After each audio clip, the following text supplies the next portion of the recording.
Alright, what's happening everyone? I want to put up another video. Um, I do videos from time to time and a lot of them I don't post on YouTube. But I just want to kind of keep up the momentum with what I've been doing in terms of video upload, and it's been quite a while since I uploaded um, the last video, so I said I'd put up a quick 20-minute video today. So I'm just going to go through where I'm at in terms of my trading journey. Obviously, I'm a beginner. If this is the first time you've seen um, this video, you can tune into some of my earlier videos. And forgive me if they're not very professional. This is just kind of a personal video blog or whatever of how I'm going. But where I stand at the moment, this is obviously more for traders or somebody who's interested in trading as a beginner. And so so check out my previous videos if you want to learn more about me. So I'm just going to go through my progress to date and some of the refinements I've made lately, and my kind of plan going forward as well. So there I am. The last while has been difficult. I got some money back into my trading account, but didn't have a good start back to it, unfortunately. And I've come to the realization that it was down to a number of reasons. And I noted the reasons down the other day. Basically summarized it well what my issues are at the moment. So inexperience and naivety. So I have been just over trading, not having a proper risk management strategy, and as I said, over trading, impulsive trading, jumping in on setups. And what's happened is because of the over trading, um, especially on the listed longs, I have broker commissions has just eaten up my $1,000 account. So whereas I have lost about 400, maybe 500 of that account, the account is actually down to pretty much zero because of the commissions. So what happens with the commissions is the effect of the commissions on my mindset as well has been an issue, causing me to overhold my winners. So say I have a bad string of trades and I cut losses quickly, that's fine. And then what will happen is we're like, oh well, I cut my losses quickly, say there, and I'm down on not only, but I'm down say $40 on the day, but that's actually $60 when I include the commissions, because it's €5 for every entry and exit. Maybe sometimes I take a partial, so it could be $70 or $80 after all that when you take that into consideration. So and then I've been chasing and jumping back in. So it's easy when you have a big account to take a position, try an entry, and if it doesn't work, you can just get and then say for example this is AXXA and we're like watching it to get it on a dip buy, and let's say you just had a plan around here, okay, and you try a dip buy say here and it doesn't bounce and you get out for a small loss, or you say you try it there first, small loss, doesn't bounce, and then you try it again. Well, for me that would be $20, even though I would only maybe break even on the trades, but I'm down $20 and a small account. That's quite a lot, So I'm battling the problems of, needing to be very precise with my entries and needing for the stock to run quite a lot to get any kind of significant progress in my small account. So that's been a big challenge. Um, and but I'm not losing faith, because it's really a lot of the trading that I've been doing the last while has been really just just inexperience, naivety, and then you have the extra problem of the impulsiveness and overtrading. But I can cut that out eventually, and also the inexperience and naivety, which means basically misreading situations. If I can cut that out, then I did a little setup analysis by grade as well, where I grade the setup after I trade. I say, what was it worth trading, and there's been over 50% of the trades that I've taken have just not been worth it. And it's been a difficult market the last few months as well, so the market has cooled down. So stuff that's would have ran this time last year, is not running this year. So a lot of little issues that I feel I can address, and I've been trying to get away from the listed and focus on the OTCs since I got back trading in was it October I got back? 1 second. No, November. I've been trying to focus on the OTCs, but the OTCs was so quiet, there was nothing going on. Sorry, I'm just having coffee and Jaffa cakes. And I was just drawn to the listed stocks. And this day and this day, Thursday and Friday in November, I need to go to my profit lead to try and remember what trades they were again.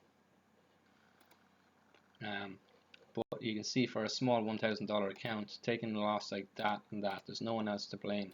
I can't blame commissions, I can't blame poor market, I blame myself. The only reason I don't beat myself up and I cut myself some slack is because I've realized that I'm still relatively inexperienced.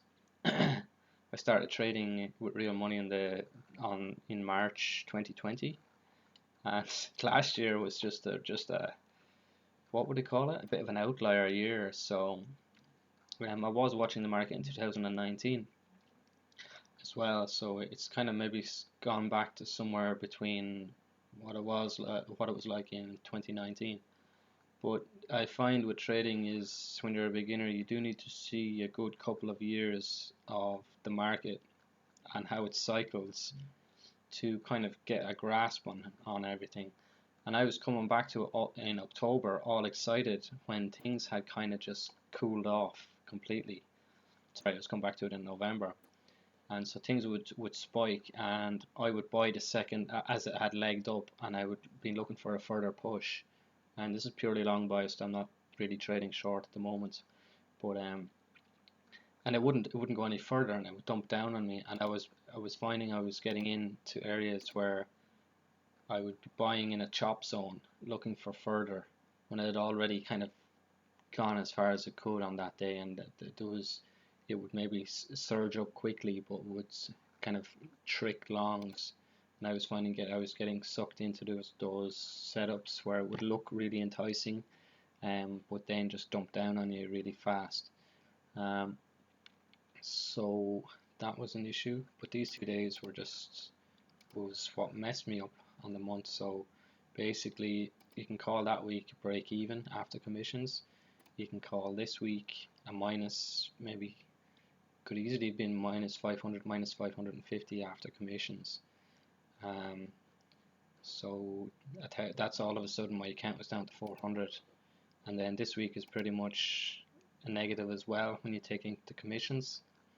So say I'm down to about, say, 300 in my account, and then had a decent week there, so I'm back, say I'm still around 500, and then the end I'm sure I'm probably down 100 when you take into commissions this week. So that's, what did I say, 400 then. So then I come into December, I have to update some of these days. Long story short is I have a small position in AXXA, from 63 at the moment. The position is about $30.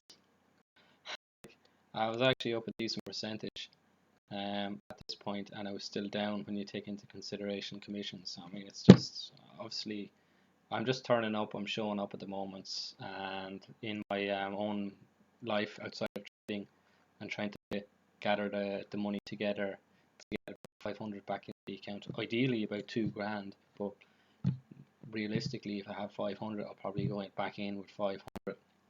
On the positive, I have found that in just even as much recently as the last month, things have started to kind of click a little bit more with the OTCs, and I've finally come to the conclusion that I'm going to resist the temptation to trade listed stocks.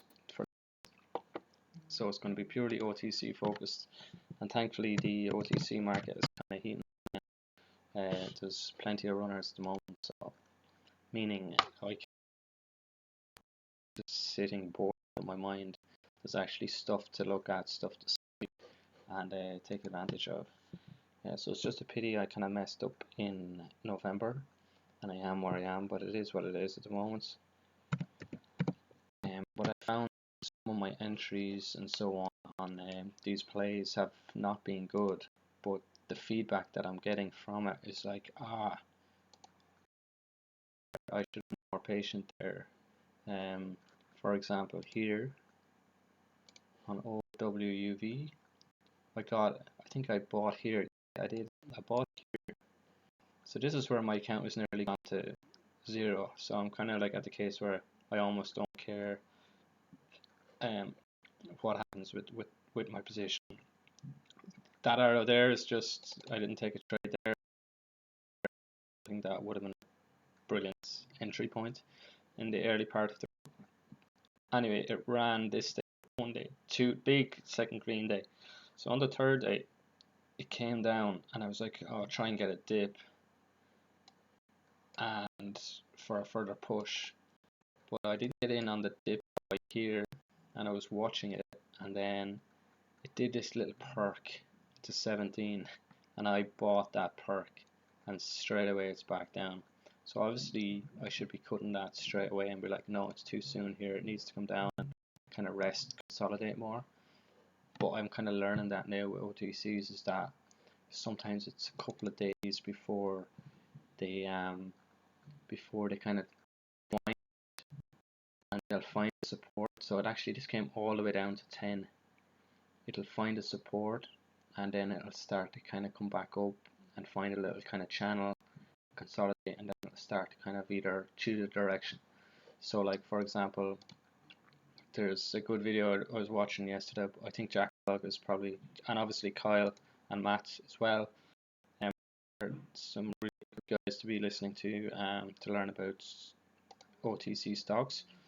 But I especially listen to Kyle and Jack has some videos, and one of them was I watched yesterday called, if you type into YouTube, trading patterns my student used for his best trading year, and it's a Sykes video where basically it's a webinar where Jack talks about strategies and so on, and he talks about this kind of pattern where an OTC stock will be running, and it'll form a kind of a triangular pattern and then a narrower range, and then he'll look to try and enter on the break of that range, and offers some good upside potential. So whereas before I was always drawing lines like horizontally and just waiting for the breakout, it can pay to actually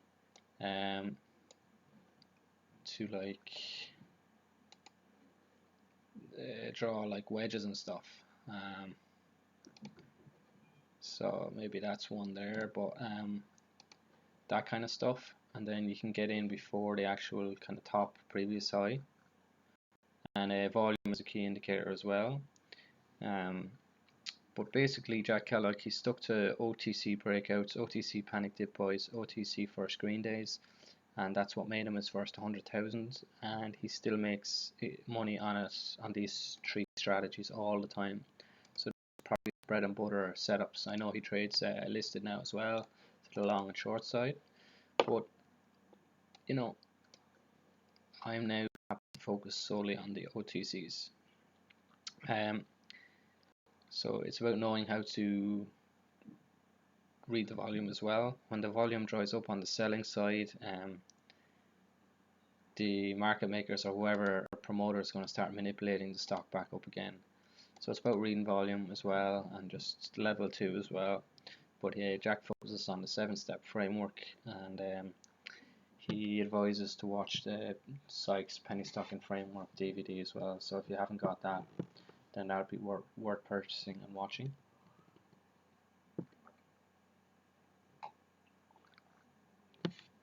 So I don't want to ramble too much. I've got 5 minutes left. What else can I say? I plan to be an OTC expert, and when I have mastered the OTC world, I will look back into going into the listed. So all going well, say I get my accounts up, I get say 1,000 or 2,000 into the account, I grow it to, I don't know, 15, 20,000.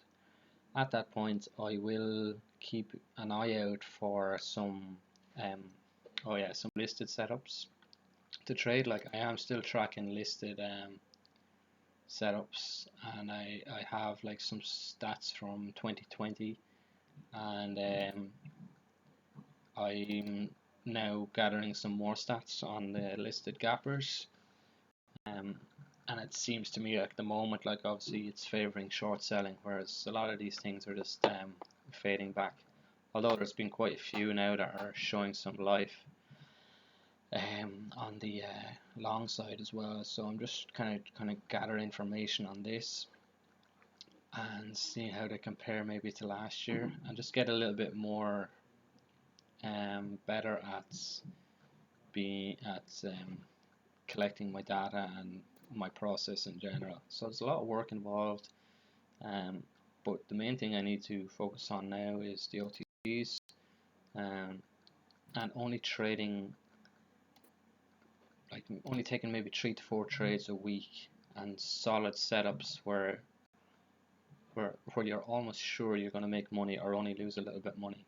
So it's going to be on cutting losses quickly, no stupid stuff like what happens in November. So I've forgiven myself for coming back and messing up, but I will be less forgiving of myself now if I let this happen again and again, because I kind of feel like I've matured enough now to know and to kind of have solidified a lot of the important trading lessons, and the main one being cut losses quickly. So I have this position in AXXA. I suppose I'll just talk about this for the last few minutes. So it's actually shaping up really nicely. 15 minute. So I mean, if I want to look at, say, actually let's go 10 minutes. I often I try to remember or kind of think about where I would get in, and good spots to get in. So like AXXA had its first green day here. The radar, I think it's just something to watch then, and watch for closing near highs. So like this zone here in the afternoon, you could think about getting involved because it's holding a lot of its gains compared for this, and then like you can get involved in the low 30s, and then there's another entry point. Say obviously you can get in on any higher day break, but midday maybe is a bit more dodgy sometimes, but late day can be a great entry point as well. This is where I got in yesterday. Is it? Yeah. Is it? Yeah, it is. And like obviously, like as I said, it was a tiny position, but I'm starting to pick up on the patterns and so on. But I think here would have been obviously the best entry, but I wasn't watching it. But getting in here is fine too, maybe a bit more risky obviously because it's more extended. But it closed strong, and I didn't buy at the spike. I waited for a bit, see where it would hold up. I think I could have waited a little bit longer. I got involved somewhere here. I could have waited for these lows to keep holding, and then it perks and it comes back and still holds somewhere around here. Maybe is a better entry to swing, and then but like selling at least partial and taking some profits into this is a must. The only reason I didn't is obviously because it's a small position, but it's me, so I would never let this happen with the larger account. So it's just interesting. There are patterns that you can take advantage of here. It's like if there's a panic and then it holds. So you could, like, theoretically you could, so many ways you can play this, but you could be buying the breakout here, and you could be taking some profits into the close, and then taking the rest of your profits off into this. And then that it's come from like 50 to like 87. So you could be like, okay, flip short straight away, and you could get short here, say, and cover into the daily where the green red area, and go long for a bounce. And then after that, I don't know. Obviously, you could go short again in hindsight for the fade. But there's loads of ways to play it, and there's a big range percentage-wise on these. So it's just about learning the patterns, getting familiar with how they move. But I like the way this one is moving.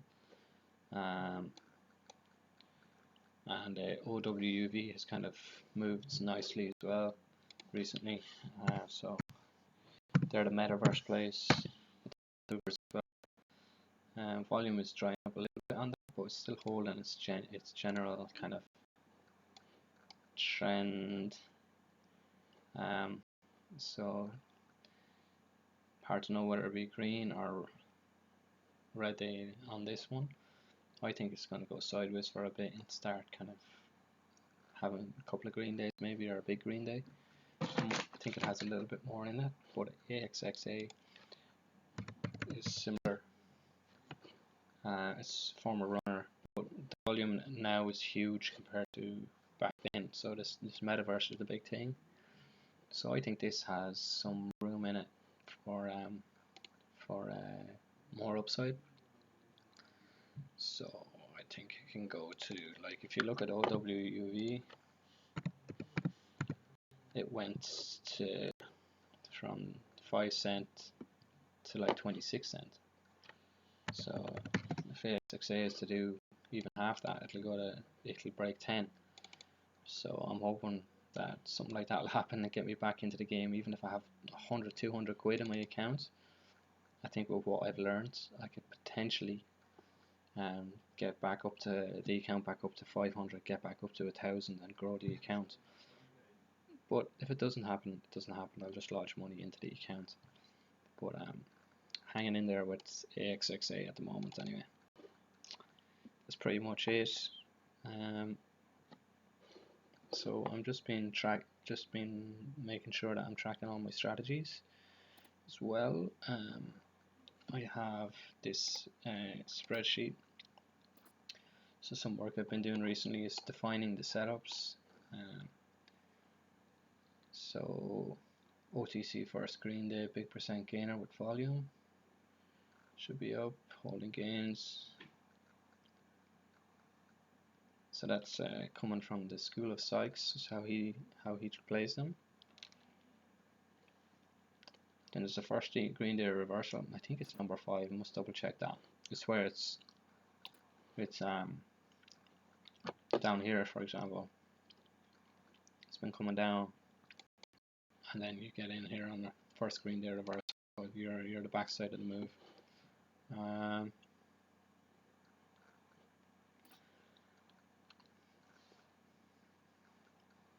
2 red days in a row.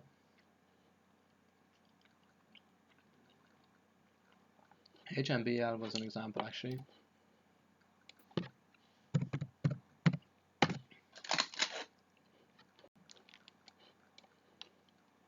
These are Sykes notes. Tim Sykes. He bought it this day. So I was tempted to get in actually at this point, and I could have bought it into the close and sold the next morning on the gap up.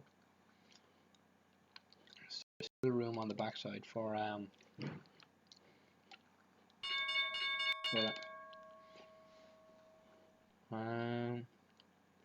shit, the market's open. Right, I'm gonna want to go watch AXXA.